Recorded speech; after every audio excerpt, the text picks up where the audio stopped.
हाय, मेरा नाम जॉर्ज है। आप सोच रहे होंगे कि मैंने काला चश्मा क्यों पहना है। हाँ, मैं अंधा हूँ और मैं आपको नहीं देख सकता। यहाँ मुझे देखिए। रुको, ऐसा नहीं हो सकता, मेरी दृष्टि वापस आ गई है। पकड़ लिया।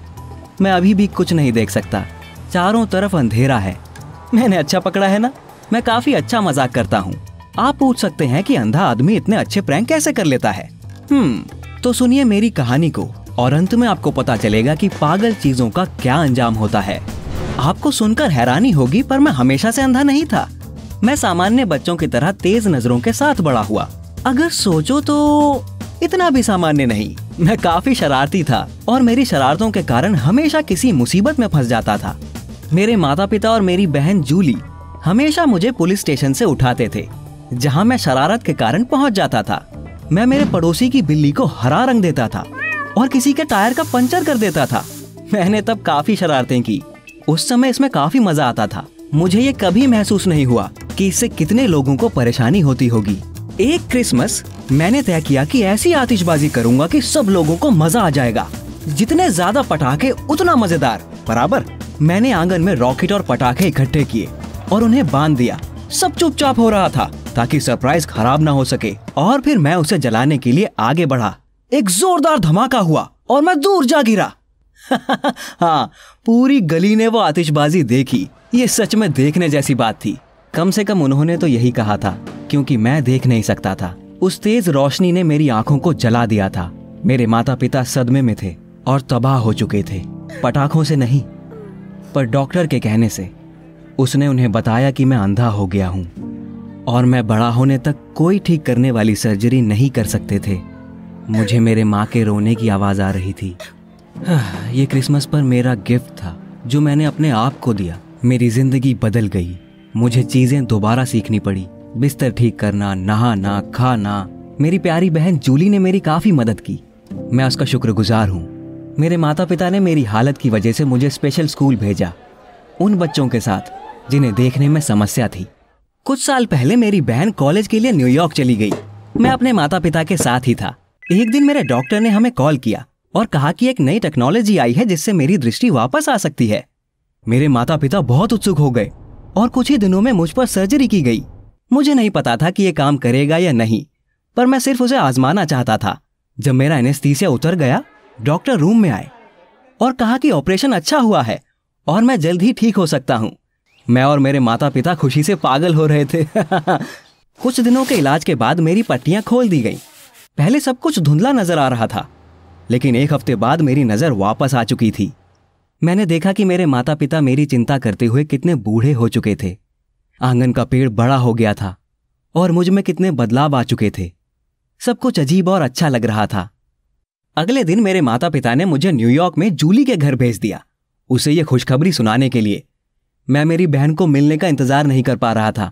मैंने उनसे कहा कि अभी जूली को ना बताएं कि मैं देख सकता हूं। मैं उससे प्रैंक करना चाहता था। ये सबसे मजेदार बात होगी। जब मैं न्यूयॉर्क पहुंचा, जूली मुझे ट्रेन स्टेशन पर लेने आई। उसने मेरा हाथ पकड़ा और मुझे रास्ते से लेकर जाने लगी। मैं देख सकता था कि उसका चेहरा बदल गया है और ये और भी बुरा हो गया है। वो मेरा हाथ पकड़कर चल रही थी। उसे पता नहीं था कि मैं सब कुछ देख सकता हूँ। ये काफी कूल था। मुझे लग रहा था कि मैं एक सुपर हीरो हूँ। मैं सोच रहा था कि एक पंचलाइन आ रही है जिसका नाम होगा इतिहास का सबसे बड़ा जोक। ये पूरी बात मुझे पहले से ज्यादा उत्साहित कर रही थी। जूली मुझे उसके रूम में लेकर आई। मैं अपना चश्मा उतारकर चिल्लाने ही वाला था, आहा, पकड़ लिया, और अपनी बहन की खुशी और स्तब्ध चेहरा देखना चाहता था। तभी कुछ लड़कियां रूम में आईं। वो जूली की सहेलियां थी। उसने हमें इंट्रोड्यूस किया। लड़कियां मुझे छूकर कहने लगी, कितना हैंडसम।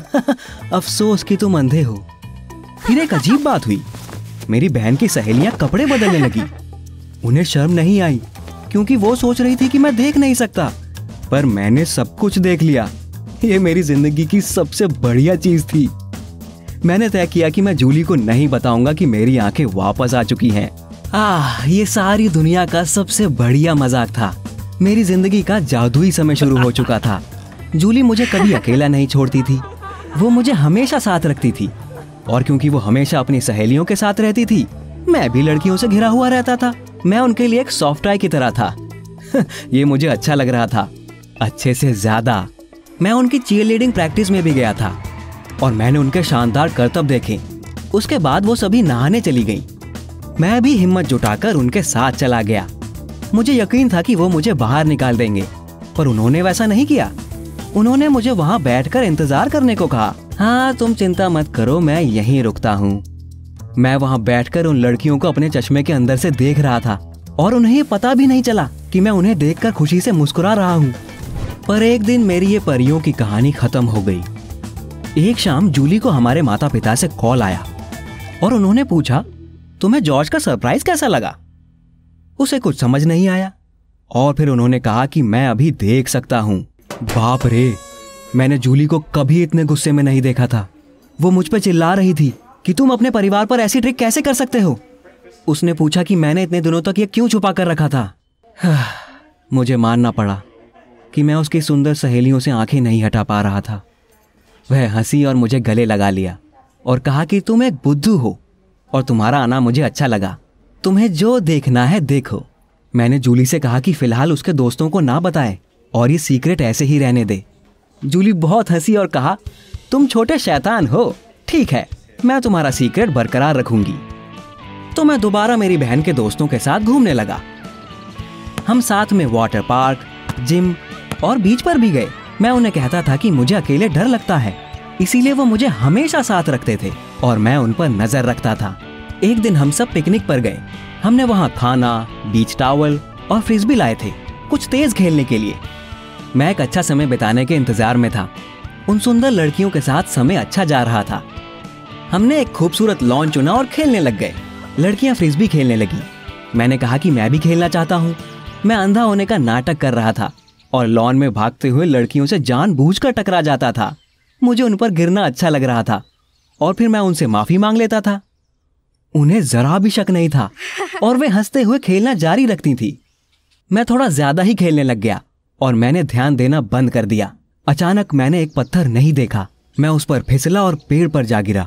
सब कुछ इतनी जल्दी हो गया कि मैं मेरे हाथों से खुद को संभाल भी नहीं पाया और मेरा चेहरा एक पेड़ से टकरा गया। इस झटके से मेरा चश्मा टूट गया और अंधेरा फैल गया। मुझे लड़कियों की चीखें सुनाई दी। मेरी बहन रो रही थी। मैंने महसूस किया कि कोई मुझे उठाकर कहीं ले जा रहा है। मुझे याद है कि गाड़ी बहुत तेज चल रही थी, डॉक्टरों की आवाजें, पर मैं कुछ देख नहीं पा रहा था। क्या आपने अंदाजा लगाया कि क्या हुआ होगा? उस चश्मे की नुकीली कांच ने मेरी आंखों को चोट पहुंचा दी। मुझे कोई दर्द भी महसूस नहीं हुआ। मैं जो हो रहा है उससे सदमे में था। मुझे हॉस्पिटल में फर्स्ट एड दिया गया और दोबारा अपने शहर भेज दिया गया। मैं मेरे माता पिता की चिंता भरी आवाज़ें सुन पा रहा था। मेरी माँ रो रही थी और मेरे पिता उन्हें शांत रहने के लिए कह रहे थे। वो पूछ रहे थे कि यह कैसे हुआ और उन्हें विश्वास नहीं हो रहा था कि मैं फिर से कुछ भी नहीं देख पा रहा हूँ। अगले दिन हम दोबारा उस डॉक्टर को मिलने गए जिन्होंने मेरा ऑपरेशन किया था। उसने मेरी आंखें देखी और कहा कि मैं फिर से अंधा हो गया हूँ और इस बार हमेशा के लिए। मेरे माता पिता रोने लग गए पर मैं शांत था। उस शाम मेरी माँ के सीने में दर्द होने लगा। मेरे पिता ने एम्बुलेंस को कॉल किया। डॉक्टर्स बोल रहे थे कि यह हार्ट अटैक था और मेरी माँ को अस्पताल ले जाया गया। मैं रोना चाहता था पर मैं रो नहीं पाया क्योंकि ये मेरी गलती थी। अगर मैं पटाखों से नहीं खेलता, अगर मैं अंधे होने का नाटक नहीं करता तो ये सब नहीं होता। अभी मुझे समझ आ रहा है कि अपने प्रियजनों को मेरे प्रैंक से कितना दुख पहुंचा। मैं सब ठीक करना चाहता था पर कुछ नहीं कर सकता था। मैं सिर्फ ये प्रार्थना कर सकता था कि मेरी माँ ठीक हो जाए। उस दिन मैंने अपने आप से वादा किया कि अभी कभी ऐसे बेवकूफ़ी वाले जोक्स वापस नहीं करूंगा। तो ये थी मेरी कहानी। अब आपको पता चला कि पागलपनों वाली हरकतें कहाँ पहुंचाती हैं। उसका दर्द और जो परेशानी हमारे प्रियजनों को होती है। ये शर्म की बात है कि आपको ये बहुत देर से समझ आती है। भले ही मैं देख नहीं सकता पर मैं जानता हूं कि आप क्या सोच रहे हैं। आपको शायद वो सारी बातें याद आती होंगी जो आपने नहीं करनी चाहिए थी। वो बातें जिनसे अपने परिवार और दोस्तों को तकलीफ हुई। मैंने अपनी सारी गलतियां बता दी हैं। अब आपकी बारी। चैनल को सब्सक्राइब कीजिए और आपकी कहानियां बताइए क्योंकि मैं समझता हूं कि मैं इसमें अकेला नहीं हूं।